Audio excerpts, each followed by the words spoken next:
Benvenuti a una nuova puntata di 20 minuti veneti. Oggi diciamo è uno special in quanto vogliamo parlare o fare il punto della nuova sanità che avrà il Veneto o che sta avendo, perché effettivamente è già iniziata una certa trasformazione.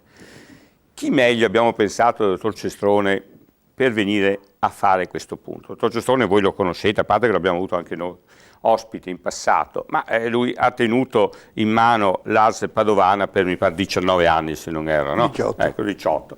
E quindi ha un'esperienza enorme, perché voi sapete la grandezza dell'ASL e tutti i problemi che evidentemente ci sono e che ha dovuto risolvere, ma lui conosce un po' tutta la situazione, quindi chi meglio di lui può fare un po' il sunto, vedere quali sono le prospettive di questa nuova strada che la sanità del Veneto sta cercando di intraprendere. Allora, proviamo a partire dall'inizio. Quando è nata questa trasformazione dell'assetto della nostra sanità? Ma la trasformazione è iniziata da tanto tempo, direi, e poi ha avuto una difficoltà di applicazione, perché purtroppo cambiare le cose è sempre difficile.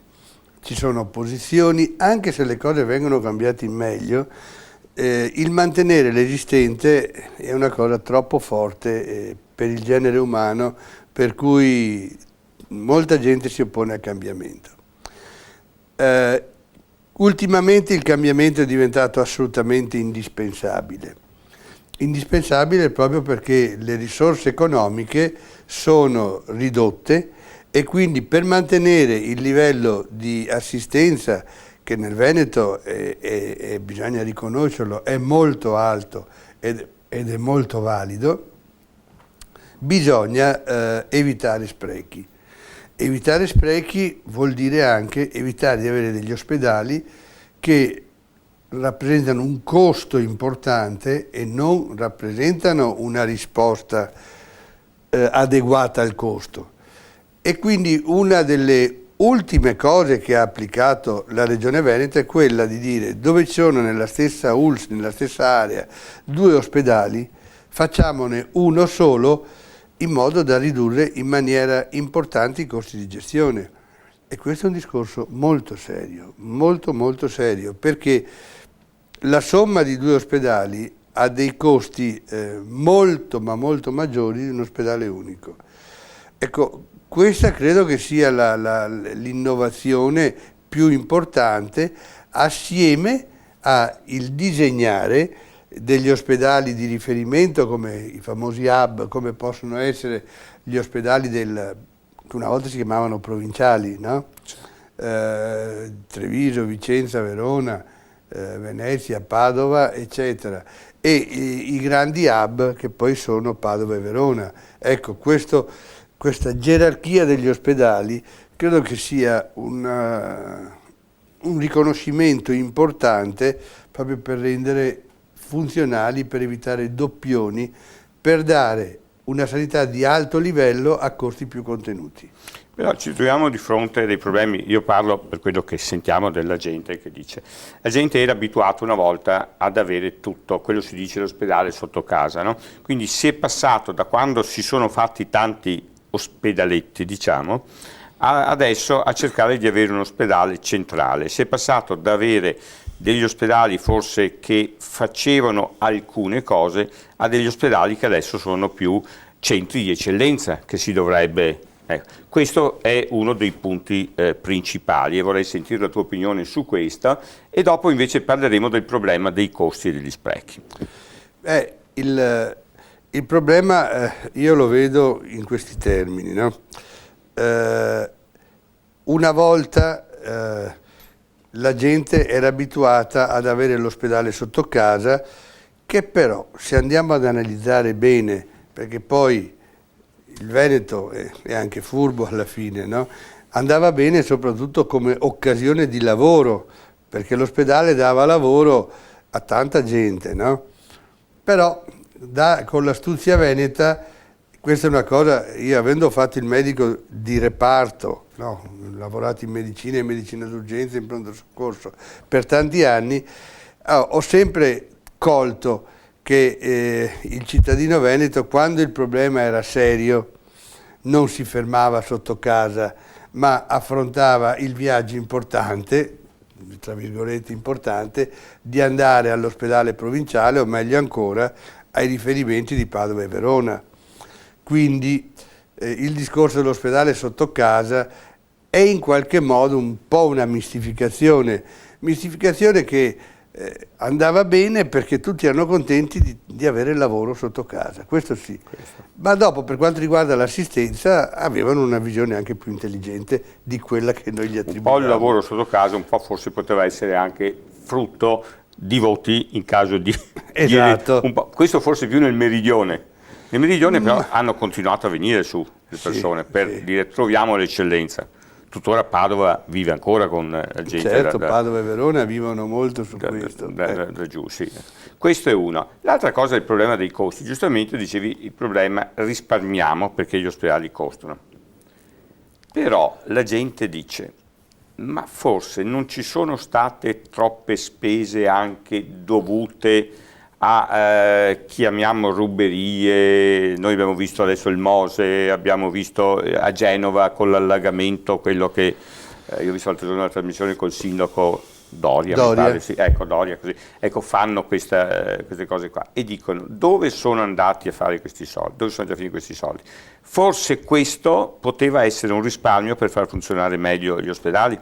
Premesso che rubare il denaro pubblico è sicuramente una gran brutta cosa e non dovrebbe essere fatto, purtroppo è successo, succederà ancora perché la natura umana è così, però questo non risolverebbe il problema della sanità. La sanità ha bisogno di sempre maggiori investimenti e più passa il tempo, più le spese diventano elevate. Sì, la tecnologia costa. Allora io faccio solo un esempio. Noi siamo coetanei. Quando abbiamo iniziato a lavorare noi in ospedale, una cartella clinica se pesava ma neanche un etto. C'era la copertina di cartoncino più duro e poi dentro c'erano 3 esami. La Wassermann, che era per la sifilide, l'esame delle urine e un emocromo quando c'era. Non c'era altro. Oggi le cartelle cliniche, solo questo dà l'idea, pesano chili a volte, pesano chili e chili. Il mondo è completamente cambiato e pensare di restare abbarbicati alla medicina sotto casa o alla medicina vicina è assolutamente impensabile. Bisogna entrare nell'ordine di idee che per le patologie particolari, speciali, quelle di più elevata complessità, bisogna per forza andare a Padova o a Verona. E il resto bisogna rendere gli ospedali molto omogenei nella regione e con un livello standard molto elevato. Ora, il passare da 2 ospedali in una ULSS a un ospedale unico è un risparmio importantissimo in termini di attrezzature, in termini di tutto, in termini di personale.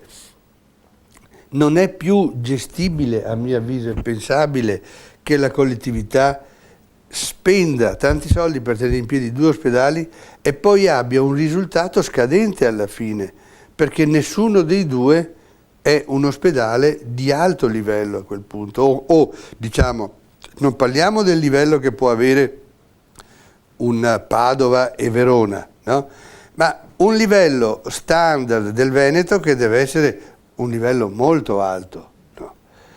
Per questo ci vuole un'altissima tecnologia, un rinnovo rapido delle macchine, cosa che oggi è impensabile, ma allora dobbiamo avere il coraggio di prendere delle decisioni, perché non ci si può sempre lamentare con la regione che la regione taglia. La regione in questo caso propone anche una riorganizzazione che serve a dare un'assistenza migliore a tutti.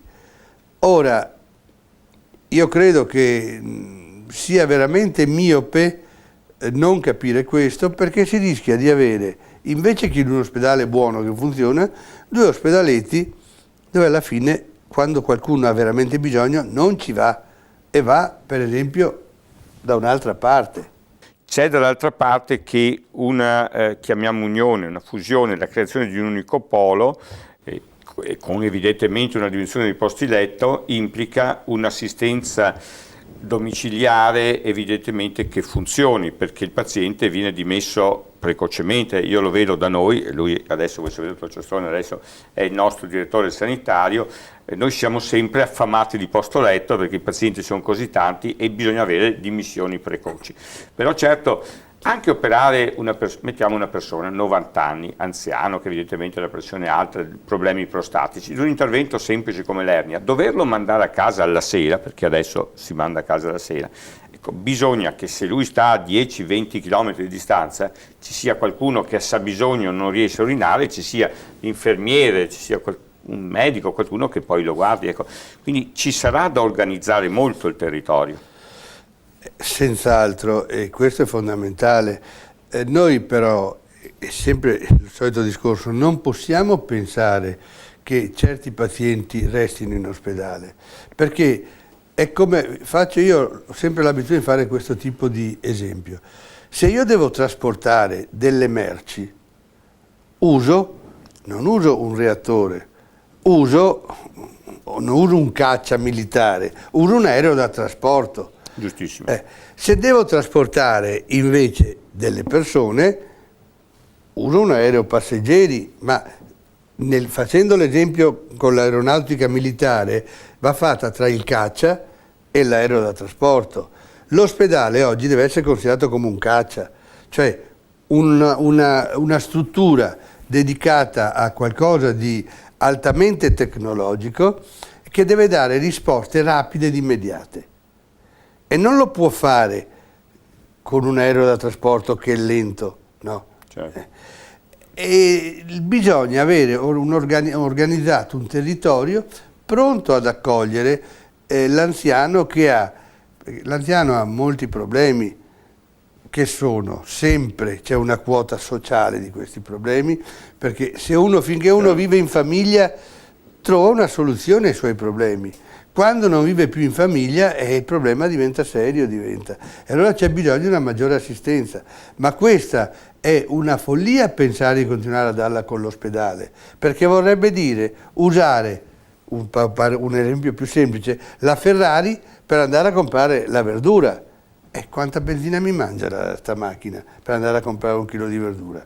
Mi conviene andare o in bicicletta o al massimo con la 500. E questo è vero, però il cittadino che è abituato ad avere un determinato servizio, pensare poi di averlo pagandolo lui diventa un problema. Dovrebbe essere che ci sia anche un'assistenza domiciliare, chiamiamolo di base, non per tutti i casi, che sia abbastanza efficiente, sì. Perché sennò il paziente dice, bene, adesso tra l'altro la Regione obbligherà anche, mi pare da gennaio, che sarà scritto sulla lettera quanto è costato, mi pare. Sì, il ricovero, lo fa già per le prestazioni ambulatoriali e dopo fa il resto. Quindi il paziente si rende conto che lui versa, non so, 100 euro al mese per la sanità, lui solo con 2 ricoveri ha già pagato 5.000 euro, quindi ecco, ha questo. Però lui dopo può dire, bene, io prima stavo lì, mi medicavo, non mi toglievano i punti, adesso vado a casa. E chi è che mi vede se ho bisogno? Non è che devo pagarmi io un infermiere che deve venirmi a vedere. Bisognerebbe avere l'evoluzione nella sanità ospedaliera, ma pari pari avere anche quella domiciliare. Ecco, credo, per esempio, non credo, sono profondamente convinto che se si passa da 2 ospedali a uno unico si recuperano infermieri per fare l'assistenza domiciliare. Ecco, sì. Questo. Ma forse un messaggio, non voglio fare il corvo, ma un messaggio su cui la gente deve riflettere è che noi abbiamo avuto una grande fortuna di avere un servizio sanitario che ci ha dato tanto alla fine, perché è facile poi criticare, ma abbiamo avuto tanto. Il futuro, con l'aumento dei costi che sono previsti. Sarà possibile tutto questo? Io credo che dobbiamo fare noi l'impossibile per mantenerlo, cercando di usare bene le risorse che abbiamo. È proprio per me dire da 2 ospedali passare a uno è uno dei passaggi fondamentali, perché se no rischiamo di buttare via il bambino con l'acqua sporca. È questo che rischiamo di fare. Sì. Per mantenere in piedi il tutto, alla fine non starà in piedi niente. Questo è giusto. Ecco, c'è da dire che bisognerà, man mano che passa il tempo, che la gente capisca che non tutto effettivamente è dovuto e quindi ci deve essere un qualcosa, come c'è un ticket, un qualcosa, se no bisognerebbe pagare, anche se può sembrare strano, più tasse. Io vedevo l'altro giorno un servizio della Danimarca cui dicevano che sostanzialmente le tasse lì sono altissime, però noi siamo contenti perché poi ci torna il servizio, la scuola gratis, anche l'università gratis. Ecco, forse noi saremmo contenti di pagare di più se poi ci ritorna un qualche cosa di più, e questo potrebbe, se no la gente deve dire beh, qualcosa pago. Questo credo che andrà a finire così. Questo senz'altro andrà a finire in questo modo. Penso che bisogna trovare delle soluzioni equilibrate, perché ci sono per esempio delle situazioni a volte che sono anche io ogni tanto ho bisogno di qualche medicina perché l'età passa e quindi no, ecco, non vado a farmi la ricetta perché lo trovo un po', me le posso permettere, quindi è giusto che me le paghi, credo.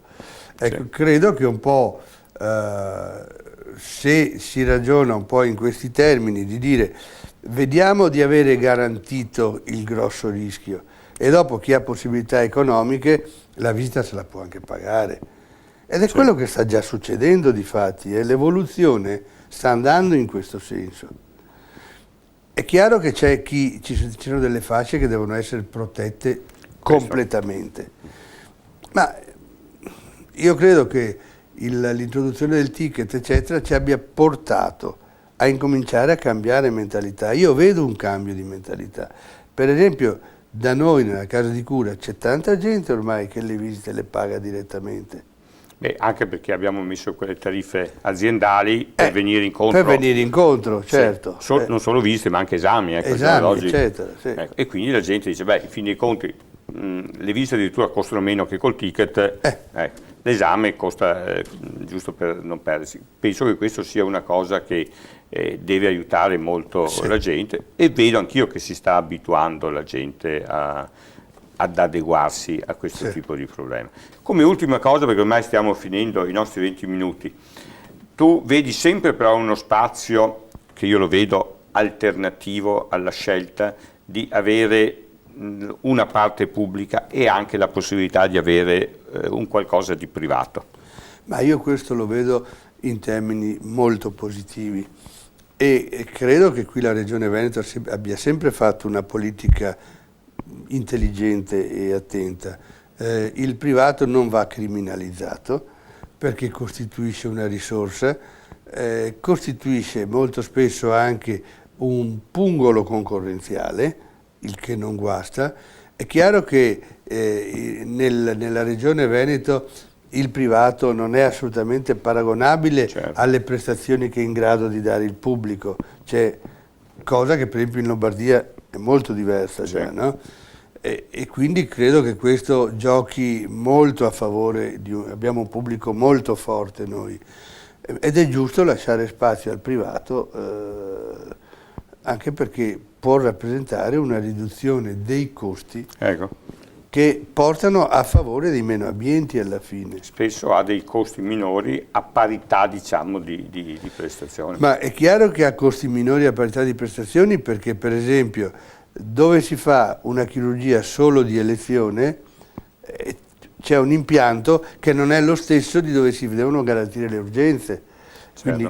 Quindi questo, ed è giusto però che ci sia anche questo privato, come io vedo positivo anche il privato puro, perché è un sistema che alleggerisce il carico del Servizio Sanitario Nazionale lasciando più soldi a disposizione di chi ne ha bisogno.